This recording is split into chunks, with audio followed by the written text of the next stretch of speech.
We were going through a period, I think, when we liked... it was a bit of sort of mythical history, wasn't it? And it would be the Temple of Ishra and stuff like that we'd be talking about. So, Irano and Uvavu were just sort of like mythical, maybe slightly African-sounding names, which didn't mean anything. Boff!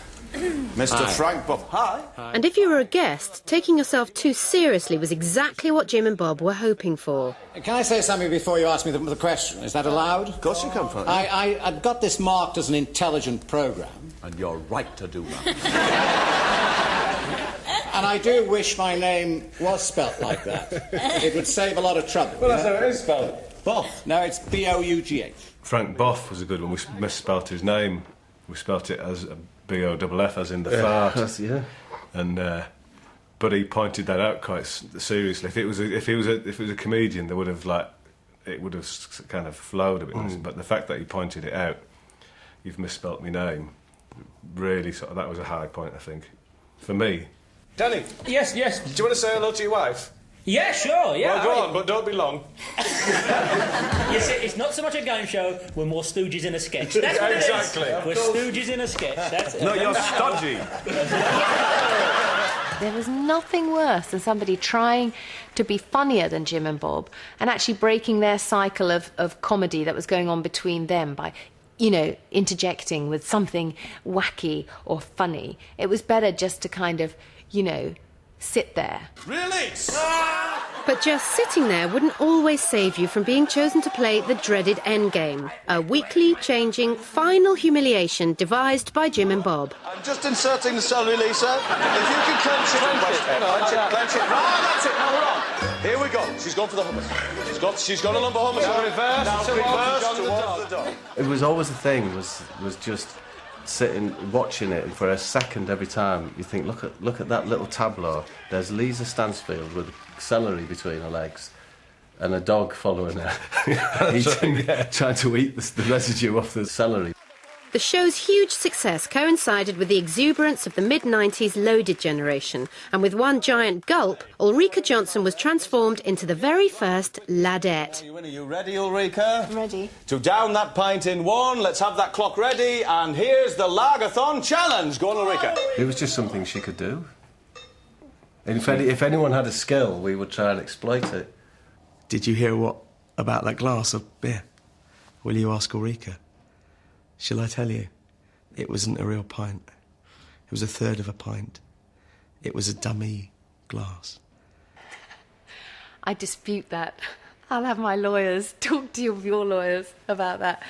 Yeah, the pint glass was not entirely a pint. Go on, do it! It was a fake glass, but there was 3/4 of a pint in there, which was took quite a lot to down. We're giving away a big trade secret now. Everyone's disappointed. The TV studio had become Jim and Bob's playground, and they cheerfully broke all the rules of grown-up panel shows, including the hosts knowing which camera to look at.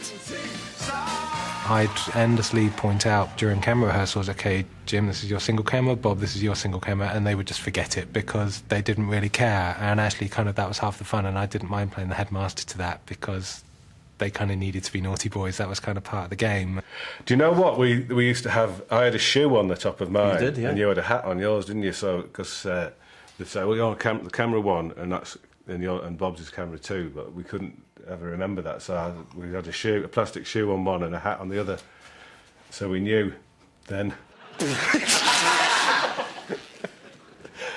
You won't believe what he's just done. Because they don't like to rehearse too much because they feel that it takes the spontaneity out of the whole show and the process. But that's kind of, I feel, sort of part of the charm of, the whole vibe of what you get from when you watch one of their shows, It looks like a couple of guys having a lot of fun.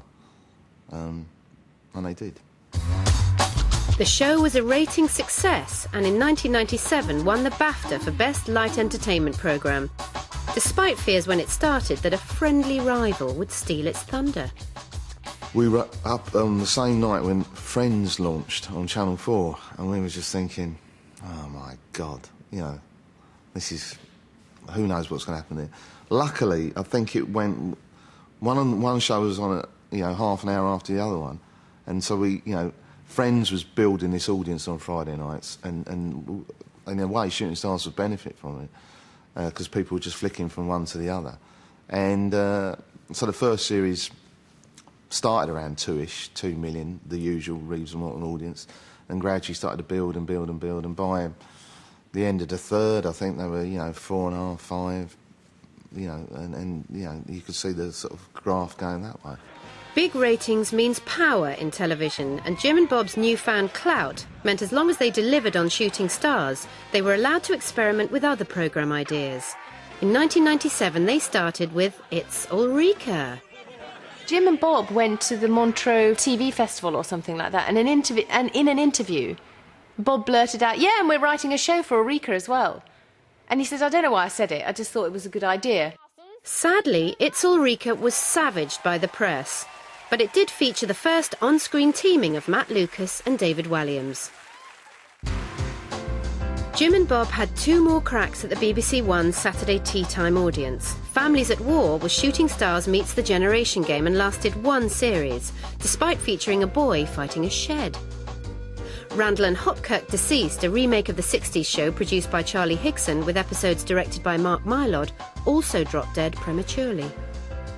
Randall and Hopkirk maybe didn't do so well as everyone was hoping, and then and after that experience they were keen to get back to doing their own kind of, real trademark stuff.